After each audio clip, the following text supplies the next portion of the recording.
Hello everyone. Welcome to Quick Tech Bites. Generative AI is no longer just a buzzword, it's transforming the way we work across many industries, and data engineering is no exception. In today's video, we'll explore how generative AI can be used to build ETL jobs and data pipelines. Specifically, we'll be using Amazon Q, AWS's own generative AI tool, similar to ChatGPT. For the ETL process, we'll leverage AWS Glue, Amazon's cloud-based ETL service. While we'll be focusing on AWS technologies, the concepts and benefits of using generative AI for ETL are widely applicable. So, let's dive into how generative AI is shaping the future of ETL jobs. Amazon Q can help the data engineers building ETL pipelines in 3 ways. The first one is chat, which can answer your questions in natural language. These questions could be anything around ETL or AWS Glue. You can ask about the various sources and target databases it supports, the transformations, security aspects, etc. Second way it can help you is in code generation. This can generate new code based on your inputs in natural language. Third and important way it can help is to troubleshoot any issues. It can help you fix the errors by providing step-by-step guidance. Let's check out in action how Amazon Q can help in building ETL jobs. We are at the AWS Glue console. On the extreme right panel, on the top, you will see the symbol of Amazon Q. If you click on it, it's going to open a new window for you. As I already said, you can ask any questions to Amazon Q. For the demonstration, as we are talking about AWS Glue, so let's ask few questions regarding this technology. Let's start by asking, what are the data sources AWS Glue supports? As you can see, it's generating the answer for us, and it has provided some details around it. So what it says is that it supports a wide range of data sources, both within AWS and from external sources. For AWS services, it supports AWS S3, DynamoDB, Redshift, Aurora, RDS, etc. For the other databases, it provides the support for MySQL, Oracle SQL Server, PostgreSQL and MariaDB. For the NoSQL databases, it has MongoDB, MongoDB Atlas, and the Amazon Document DB. It's listing down all the different databases this supports. If you want to further drill down into these details, you can ask subsequent questions. For instance, I'm asking if I need to enable Redshift as the data source, what steps I need to follow in AWS Glue. And you can see, the answer is getting generated. And it is providing all the different steps here. So what it says is that, to enable Amazon Redshift as a data source in AWS Glue, you need to follow these steps. The first step is to create an Amazon Redshift connection. Then it's talking about creating a source node in the AWS Glue Studio. It's talking about setting up the permissions so that it can access the Redshift cluster.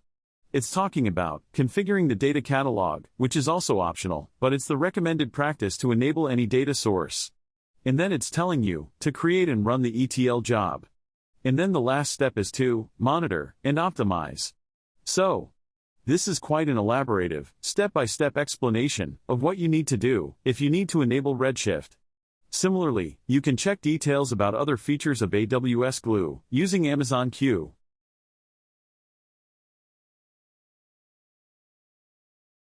We are back to the console. The code generation feature of Amazon Q with AWS Glue is available in 2 ways. The first option is available when we are creating any AWS Glue job with the help of Script Editor. So let's say we are creating a Spark-based script editor job from scratch. This is the default code, which AWS Glue has provided. Again, we can access the Amazon Q window and ask for the required code. For instance here, I'm requesting to create the code script with sources AWS Redshift. And then I need the first transformation, where I'm going to drop some columns from the dataset. And in the second transformation, I'm going to change the schema for few columns. Finally, I want to save the dataset in AWS S3. And it has generated the code. As you can see, I'm going to copy this code and paste it here. And you can see, it has captured the requirements in the form of code. It is starting with the Redshift data source. It's creating a dynamic frame, similar to Spark Data Frame. I need to provide the configuration parameters under the connection options. I need to provide the connection name. So, this is a placeholder, which is provided by this code. The Redshift table. The Redshift temp directory. Once you provide all these parameters, our dynamic frame, referring to the Redshift data source, will be ready. Let's look at the first transformation.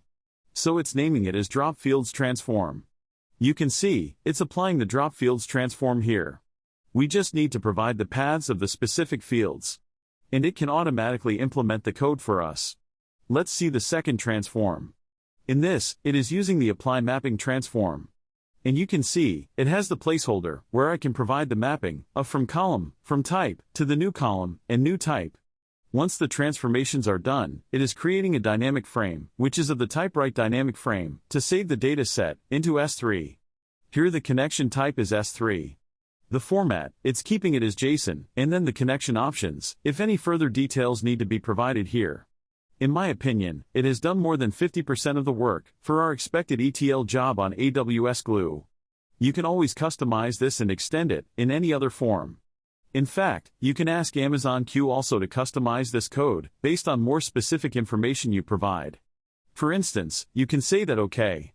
In the data sync I don't want the format JSON, can you please make it Parquet? And this should generate the customized code for you. There is another way Amazon Q supports the code generation.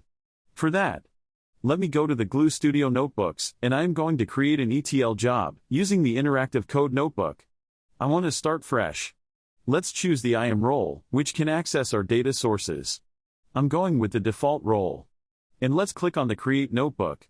So here is the sample notebook, with the sample code. Amazon Q is natively integrated with AWS Glue Studio Notebook. I've added a new cell here. In this, I'm going to tell Amazon Q what specifically to generate, with the help of comments. With this comment, I'm asking Amazon Q to create a script to read data from AWS Redshift data source and save it as the Glue dynamic frame. With this, let's click on Tab and Enter, and you can see the Code Whisperer indicator has become active, and it has generated the code for us. Similar to the previous section, it has created the dynamic frame with Redshift data source, where you can provide the further configurations, specific to the connection table, name, etc. So this is another way, how you can generate the code when you are using the AWS Glue Studio Notebooks. Again, the feature set is very similar to how we discussed. The only difference is the interface. In this case, we need to provide the instructions with the help of comments. Once we have it, you need to press Tab and Enter. And this is going to generate the code, in the same cell for you. We are back to the console, and let's see how Amazon Q can help, in troubleshooting any issues. So I'm going to save this job, as Demo Amazon Q job. And let's run this job, without making any changes in the configuration. And let's see if we get any errors. As you can see, we have received an error, saying resource not found. An error occurred while calling 096 get resource. Connection not found. Status code entity not found exception. Why don't we do one thing, we can copy this. And we can ask Amazon Q to explain this error. And I just pasted the whole text, and you can see it has already provided some details around this. It says that this error typically occurs when AWS Glue is unable to find a specified connection. Here is a breakdown of what this means, and some potential causes. This error category this indicates that a resource that the Glue job is trying to use cannot be found, which is in our case is a Redshift connection. The Glue job is trying to use a connection that does not exist or it cannot access. And again, it's providing more details around the possible causes and solutions. This could be incorrect connection name. Or it could be because the connection does not exist at all. This could be a permission issue, so it's not able to connect to the Redshift. It could be a region mismatch, or it could be a typo in the job script. To resolve this, you check the AWS Glue console to confirm the exact name of your connection. Verify that the connection exists in your correct AWS region. Review your Glue job script and ensure the connection name is correctly specified. Check the IAM role. If the connection does not exist, create it in the AWS Glue console. So, this is a quite helpful text, which can guide you if you are stuck while developing your AWS Glue jobs, and can provide further troubleshooting steps to resolve this. Now that we understand how Amazon Q data integration with AWS Glue works, let's see what are the best practices to use it. When you are asking questions or writing comments, you should be as specific as possible. The generic questions will only result in the generic code, which might not help you. If there is a complex question or topic which you are looking for, you can always iterate your request and narrow down to get specific answers or code for yourself. Last but not the least, do not assume the generated code is 100% correct. Take it with a pinch of salt, which means verify it and then only use the generated code or answers. Though the generative AI is looking promising, still there is a long way to go. Especially, in terms of accuracy, support for various frameworks, and tools. The technology is evolving, but it should not stop you to leverage this while building your ETL jobs. Even in the current form, it can help you, to a great extent,